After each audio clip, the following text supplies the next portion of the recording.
오늘 이새벽에 주신 말씀 창세기 37장 12절부터 17절 말씀입니다. 창세기 37장 12절부터 17절 말씀 구약성경 제 성경은 57면에 있습니다.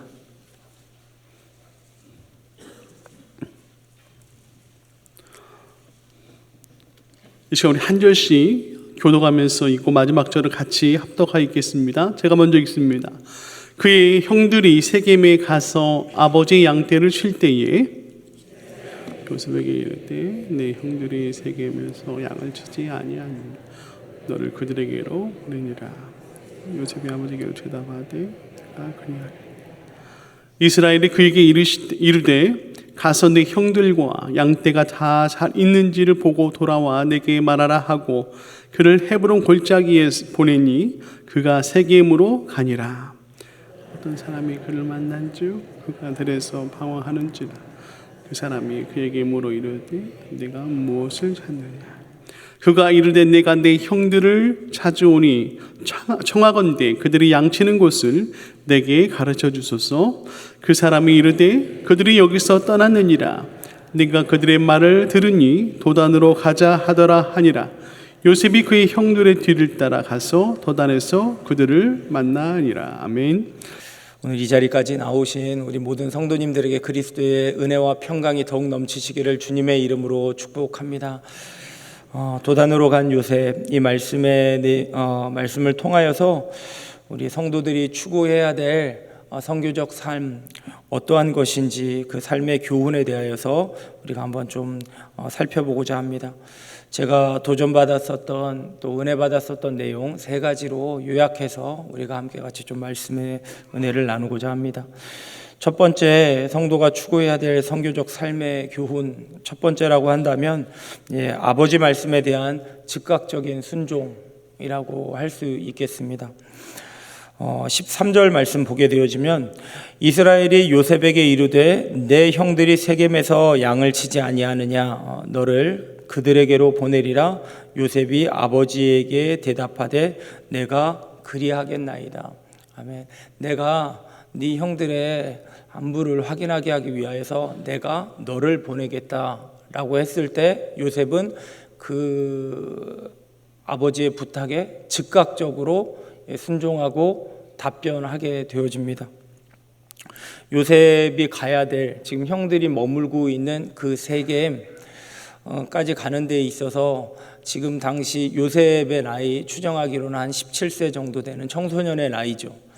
근데 아버지와 함께 가는 것도 아니고 누구를 붙여서 가는 게 아니라 홀로 가는 겁니다. 혼자서 가는 그 요셉, 세겜 지역을 향하는 요셉, 결단코 만만한 곳이 아니라는 것 우리는 너무나도 잘 알고 있습니다. 세 가지의 위험 요소가 있었는데요. 첫 번째 위험 요소는 세겜 그 땅 자체가 어떻게 보면 야곱의 일가에게 매우 위험한 곳이었습니다. 왜 그렇습니까? 창세기 34장에 보게 되어지면 야곱과 레아를 통하여서 얻은 딸, 유일한 딸이 있죠. 바로 디나입니다. 디나가 세겜에 잠깐 머물렀었을 때에 그곳에 있는 추장에게 몹쓸 짓을 당하게 되어집니다. 근데 거기까지 몹쓸 짓을 당하였는데 이에 분노한 야곱의 둘째 아들, 셋째 아들인 시므온과 레위가 분노하여서 그 땅에 가서 그곳의 장정들 모두를 다 살해하는, 죽이는 아주 끔찍한 일이 세겜 땅에서 있었다라고 하는 거죠.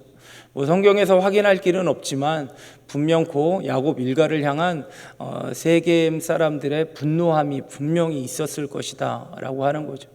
그런 의미에서 볼 때 17세 정도 된 청소년 요셉이 혀를 단신으로 그 세겜 땅으로 간다는 것은 어떻게 보면 참으로 위험천만한 곳이었습니다. 그럼에도 불구하고 요셉은 내가 그렇게 하겠습니다 라고 선뜻 응했다라고 하는 거죠. 두 번째, 요셉에게 있어서 이 세겜 땅 가서 만날 형들의 마음이 곱지 못했죠. 우리가 읽지는 않았지만은 창세기 37장 1절에서 11절까지 어떤 내용이 소개되고 있습니까? 요셉의 어떤 처음 내용이기도 한데 형들에게 그 아버지 그 일가 앞에서 자신이 꾸었었던 꿈에 대한 얘기를 하죠. 그러고 나서 형들로 하여금 많은 분노를 사게 됩니다. 미움을 사게 되죠.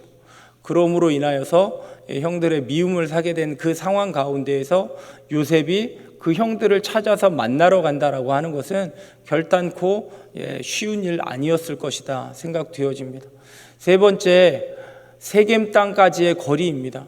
지금 야곱 일가가 지금 머물고 있는 곳은 헤브론 산지죠.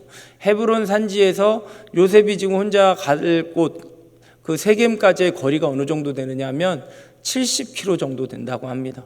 이 교회에서 약 한 오산역까지가 한 70km 정도 나오더라고요. 여러분 70km, 말이 70km지 어마어마한 거리입니다. 청소년이 혼자서 지금처럼 뭐 이렇게 교통수단이 발달되어 있는 것도 아니고 도보로 해서 그 땅까지 가는 데 있어서 몇 날 며칠이 걸릴지 아니면은 또 그 가운데 어떠한 위험이 도사리고 있을지 알 수 없습니다. 어떻게 보면 이 세겜 지역의 그 위험함, 그리고 그 형들의 미움, 그리고 세겜까지의 거리, 또 여러 가지를 생각해 볼 때 요셉에게 있어서는 너무나도 쉽지 않은 그러한 상황들이다. 그럼에도 불구하고 아버지가 내가 너를 보내리라 할 때 내가 가겠습니다 라고 한 요셉의 이 즉각적인, 이 적극적인 순종은 우리에게 참 도전이 될 만하다라고 하는 거죠.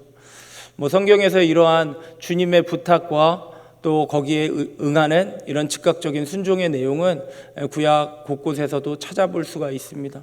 첫 번째 대표적인 것은 이 요셉의 증조부라고 할 수 있는 아브라함, 창세기 22장에서 하나님께서 아브라함아 불렀을 때 아브라함이 내가 여기 있나이다, 저 하나님 저 준비되어 있습니다 라고 이렇게 답변하는 것과 마찬가지죠.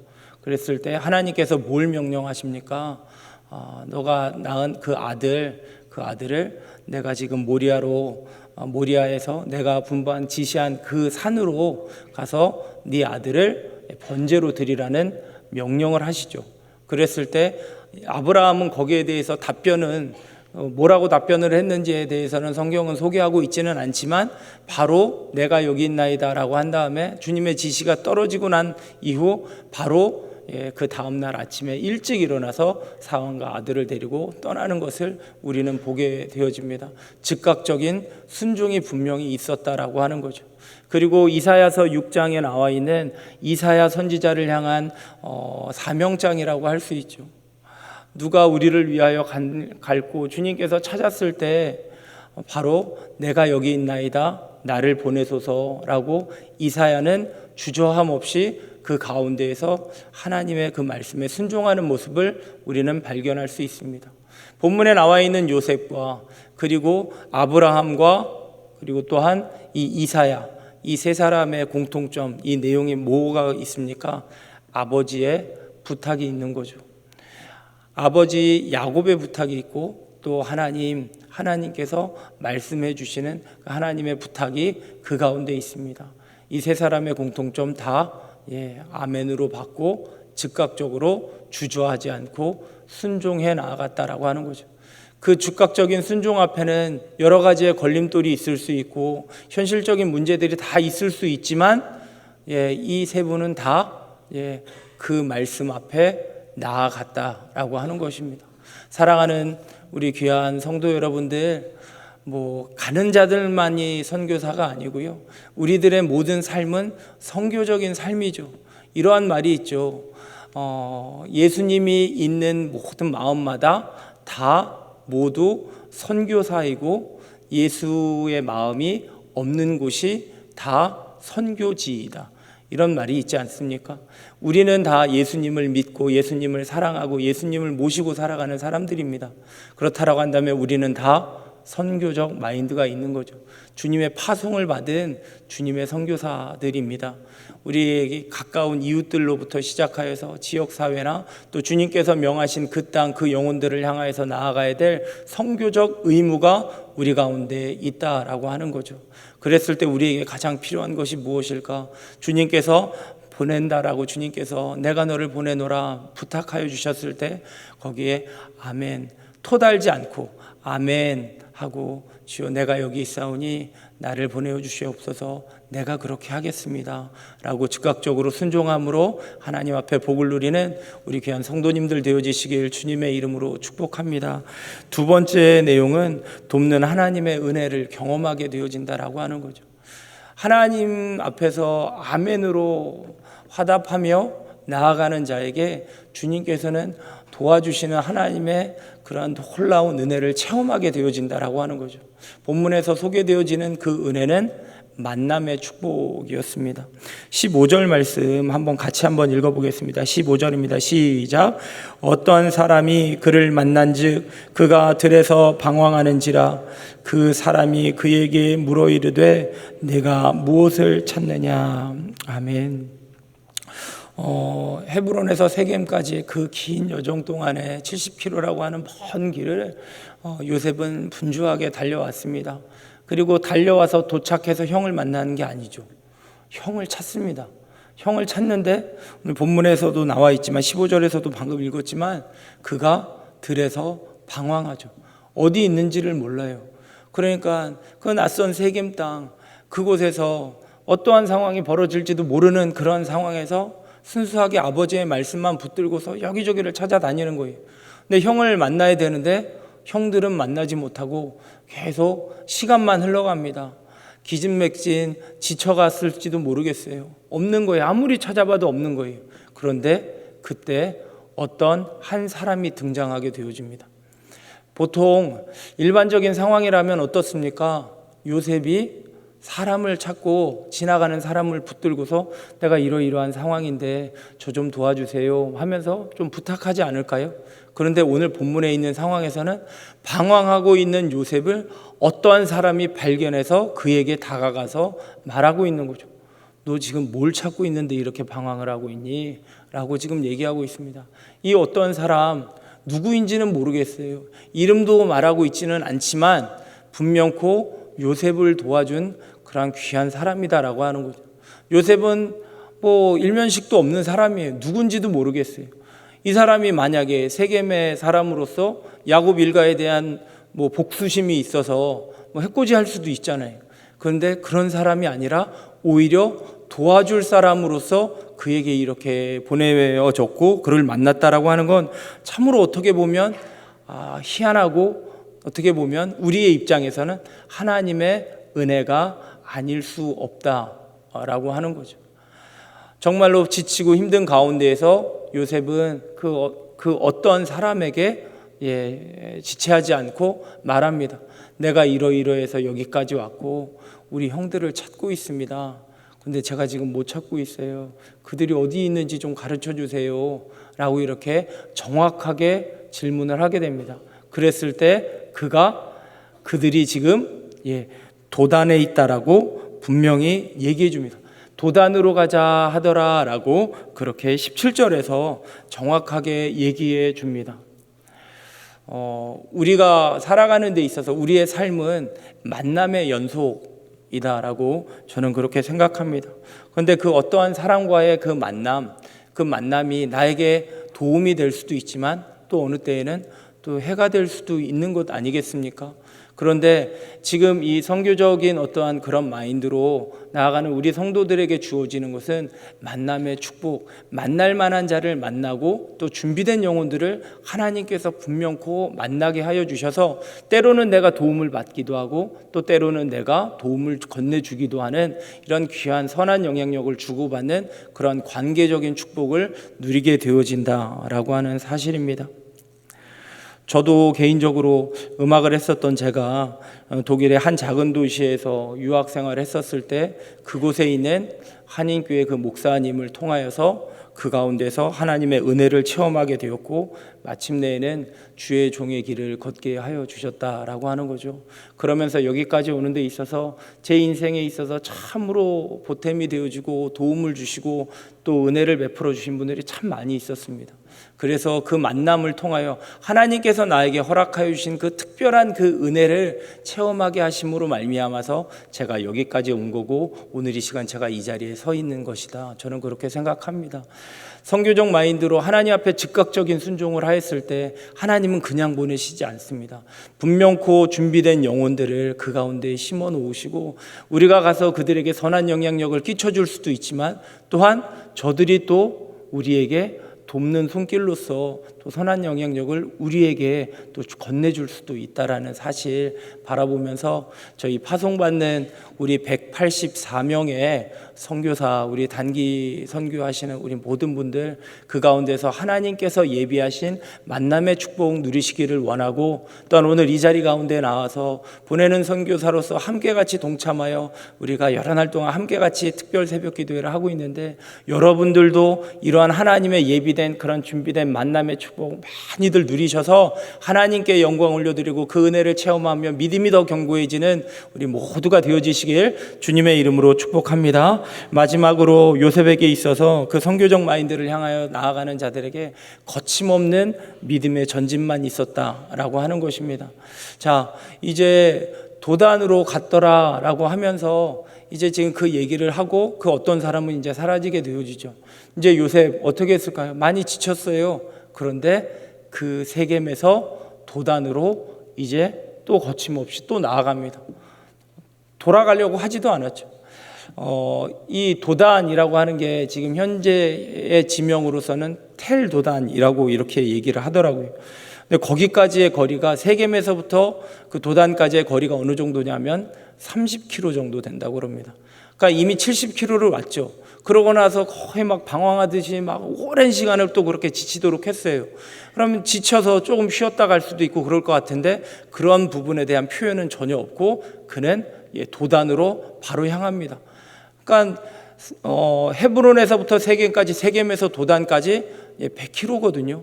그러면 이 100여 킬로를 그가 거침없이 나아갔다라는 것은 정말 오로지 아버지의 부탁하심에 대한 그것을 들어드리기 위하여서 그것을 실천하기 위한 그의 과감한 그 순종밖에 없었다라는 것을 우리는 잘 알 수가 있습니다.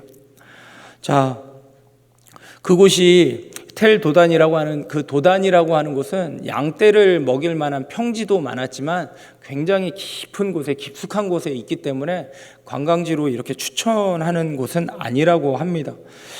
그만큼 참으로 이 청소년이 가기는 쉽지 않은 지역이었다라고 하는 거죠. 그럼에도 불구하고 요셉은 거침없이 후퇴하지 않고 머물지 않고 바로 직진해서 그 가운데로 나아갔다라고 하는 겁니다. 도단에서 만날 이제 형들, 앞에서도 얘기했지만 요셉에게 있어서 달갑지 않은 분들이죠. 존재들입니다. 형들이 요셉을 미워하고 있기 때문에 그렇습니다. 자, 형들이 왜 요셉을 미워합니까? 두 가지 이유죠. 아버지가 바로 편애하고 있기 때문에 그렇습니다. 목동옷이나 허름한 옷을 입힌 것이 아니라 구별된 채색 옷을 입힐 정도로 야곱은 그 라헬의 자녀였었던 요셉을 너무나도 귀하게 구별될 정도로 형들이 질투할 정도로 그렇게 편애했었다라고 하는 겁니다. 둘째, 형들이 요셉을 미워하는 이유는 요셉이 꾸었었던 그 꿈 얘기 때문에 더 분노하게 되었다라고 하는 거죠. 요셉의 입장에서 어땠을까요? 도단에 있는 100여 킬로 이제 가가지고 형을 만나요. 근데 그 형들이 자기를 환대해 줄 거라고 생각했을까요? 잘 모르겠습니다. 눈치 없는 철부지 같은 요셉 아니었을까 생각이 돼서 그가 그렇게 거침없이 나아갈 수 있었던 것, 그 가운데에는 잘 몰라서 그랬을 수도 있겠다라는 생각도 들기는 하는데, 어쨌든 알든지 모르든지 그는 갔고, 그래서 그곳에서 이제 마침내 형들과 요셉이 상봉하게 되어집니다. 그런데 어떠한 상황이 벌어지게 됩니까? 형들은 일찌감치 저기 꿈꾸는 자가 온다 해놓고서는 물 없는 웅덩이 구덩이를 파놓고 함정을 만들어 놓죠. 그리고 거기에 형을 찾으러 그 오랜 시간 먼 거리를 온 그 요셉을 어떻게 합니까? 채색옷을 벗기고 그 구덩이에다가 던져놓게 되어주죠. 그리고 어떻게 죽일까 생각하다가 때마침 지나가는 애굽 상인에게 은 20에 요셉을 노예로 팔아버리죠. 그리고 아버지 야곱에게는 짐승에게 먹혔다라고 거짓 통보까지 하게 되어집니다. 자, 형들의 계략 요셉 알았을까요? 몰랐을까요? 몰랐어요. 그냥 알지 못하고 그 가운데 요셉이 어떻게 반응했는지 모릅니다. 그냥 형들이 던짐 받았을 때 그냥 구덩이에 빠졌고, 그리고 또 애굽 상인한테 은 20에 팔았을 때도 그냥 조용히 넘겨졌어요. 이렇게 요셉은 이 형들로부터 멀어지게 되었다라는 것을 봅니다. 요셉은 형들의 이러한 이 계략을 전혀 몰랐습니다. 만약에 형들의 이러한 계략을 알았으면 만났을지 어떻게 했을지 잘 알지를 못하겠어요. 근데 어쨌든 그 형들의 계략 요셉은 알지 못했습니다. 만약에 알았다라면 어땠을까요? 근데 저는 이 본문의 요셉을 보면서 예수님이 떠올랐어요.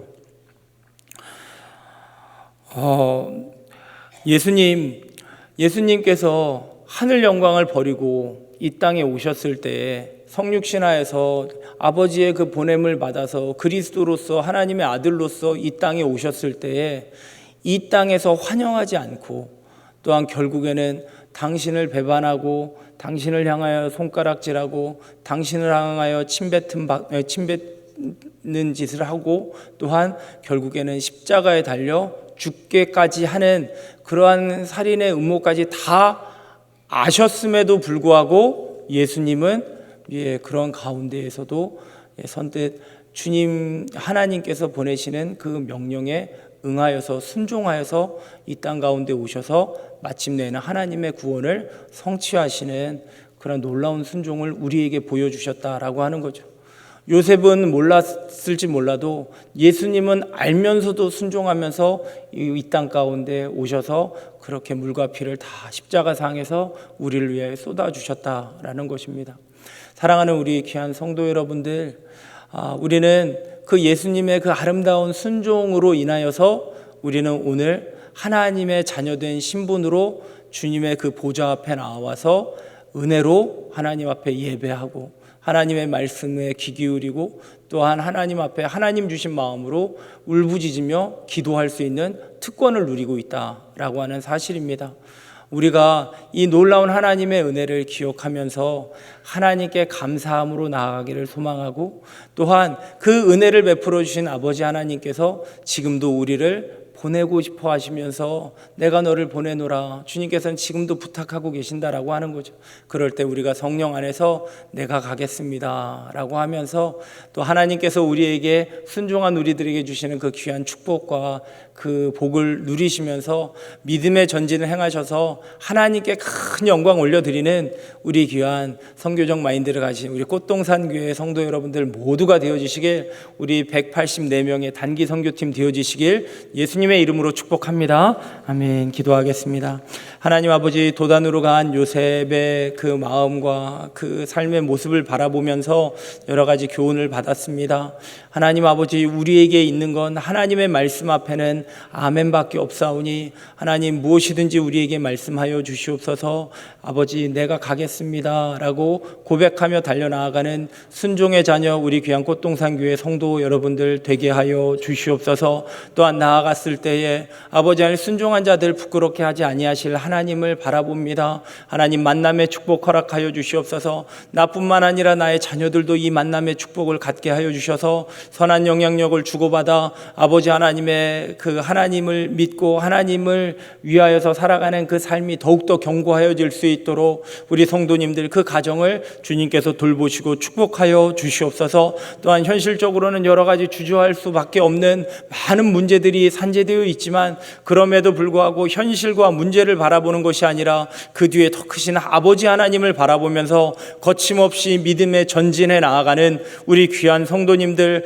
모두가 되어질 수 있도록 축복하여 주시옵소서. 한 주가 또 시작되었습니다. 주님과 동행하는 복된 발걸음 하게 하시고 믿음에 행진하는 데 주저함 없는 우리 귀한 꽃동산교회 성도 여러분 모두가 될 수 있도록 축복하여 주시옵소서. 184명의 선교팀원들 한 사람 한 사람 주장하시고 그날까지 잘 준비하여서 아버지 하나님께서 예비하신 그 땅 그 영혼들을 향하여 거침없이 나아가는 데 부족함 없도록 성령의 충만함으로 함께하여 주시옵소서. 감사드리며 예수님의 이름으로 기도하옵나이다. 아멘.